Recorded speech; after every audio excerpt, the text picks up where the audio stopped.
So come let's make chocolate cake. So ఈ video ఎప్పటిది కాదు, 2025ది Christmas రోజు చేసుకున్న వీడియో అనమాట. అందరు క్రిస్మస్కి కేక్స్ తింటారు కదా, సో ఎందుకు ఆ రోజు మాకు సడన్గా కేక్ తినాలనిపించి ఈవినింగ్ స్టార్ట్ చేసామన్నమాట ప్రాసెస్.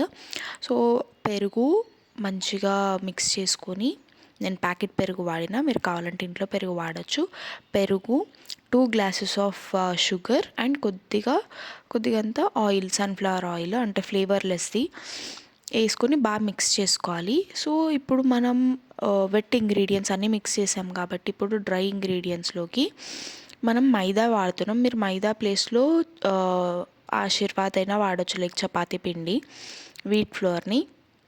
సో ఇక్కడ నేను 2.5 గ్లాసెస్ ఆఫ్ మైదా యాడ్ చేసుకున్నా, కొద్దిగా పాలు వేసుకొని, ఇంకా cocoa powder 2 tablespoons add చేసి బాగా మిక్స్ చేసుకున్నాను అనమాట. లైక్ పాలు అనేవి కొద్దిగా యాడ్ చేసుకుంటూ మిక్స్ చేసుకోవాలి మీ కన్సిస్టెన్సీకి తగ్గట్టు.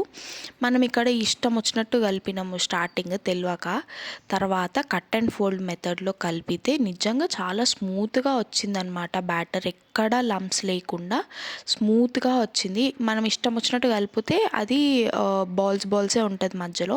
సో కలుపుతున్నప్పుడే మనం baking powder 1 table spoon, 1.5 table spoon baking powder add చేసుకొని, మీకు బేకింగ్ పౌడర్ బేకింగ్ సోడా లేదు అనుకుంటే 1 ప్యాకెట్ ఆఫ్ ఈనోని యాడ్ చేసుకోవచ్చు. అది కూడా బాగా మీకు ఫ్లఫీనెస్ అనేది ఇస్తుంది. సో కన్సిస్టెన్సీ మాత్రం రిబ్బన్ కన్సిస్టెన్సీలోకి రావాలి, అప్పుడైతేనే మనకి బ్యాటర్ అనేది పర్ఫెక్ట్గా కుక్ అవుతుందన్నమాట. సో ఇక్కడ ప్రీ హీట్కి మేము కుక్కర్లో కాకుండా ఈసారి కడాయిలో ట్రై చేస్తున్నాము. సో కడాయిలో రాక్ సాల్ట్ యాడ్ చేసుకొని ప్రీ హీట్కి పెట్టేసాము. మా దగ్గర వెనీలా ఎసెన్స్ లేదు కాబట్టి మేము ఇలాచీని దంచి వేసుకున్నాము ఫ్లేవర్ కోసం, అంటే మంచిగా ఉండాలని.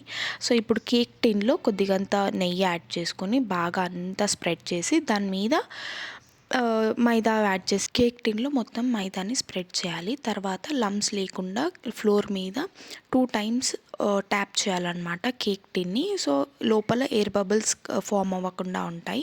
తర్వాత పైన డ్రై ఫ్రూట్స్ అన్నీ డ్రై ఫ్రూట్స్ యాడ్ చేసిన తర్వాత మేము యాక్చువల్లీ చాకో చిప్స్ అనుకున్నాం, మాకు దొరకలేదు. సో చాకో చిప్స్ ప్లేస్లో మేము డ్రై ఫ్రూట్స్ యాడ్ చేసాము. క్రిస్మస్కి అందరూ ప్లమ్ కేక్స్ తింటారు కదా, సో మేము అందుకు డ్రై ఫ్రూట్స్ యాడ్ చేసామన్నమాట. మీరు కావాలంటే డ్రై ఫ్రూట్స్ ప్లేస్లో ఏవైనా యాడ్ చేసుకోవచ్చు, లైక్ టూటీ ఫ్రూటీ కూడా యాడ్ చేసుకొని పెట్టుకోవచ్చు, చాలా బాగుంటుంది. సో స్టవ్ని మీడియం ఫ్లేమ్లో పెట్టి 40 to 45 మినిట్స్ మనం బేక్ చేసుకోవాలన్నమాట. కేక్ అయ్యింది అని ఎలా, టూత్ పిక్ అయినా లేదు అంటే నైఫ్ పెట్టి మనం తీస్తే ఏది అంటుకోకుండా రావాలి, అప్పుడే కేక్ పర్ఫెక్ట్గా బేక్ అయినట్టు. దాన్ని మేము ఎన్నిసార్లు చెక్ చేసినామో, అందుకే దానికి అన్ని బొక్కలు ఉన్నాయి ఆ కేక్కి.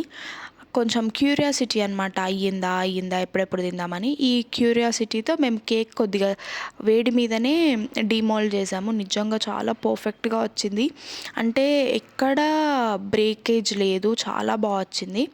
మాకు కొంచెం ధూళి ఎక్కువ కాబట్టి మేము ఇంకా ఎక్స్ట్రాస్ అన్నీ యాడ్ చేసుకున్నాము, లైక్ షుగర్ సిరప్, ఇంకా డైరీ మిల్క్ని మెల్ట్ చేసుకొని పైన యాడ్ చేసుకున్నాం అనమాట గార్నిషింగ్ కోసం. సో ఎట్లా చేసినా, ఎన్ని రకాలుగా చేసిన కేక్ అయితే నిజంగా చాలా బాగా వచ్చింది. మీరు చూస్తుంటేనే తెలుస్తుండొచ్చు మీకు.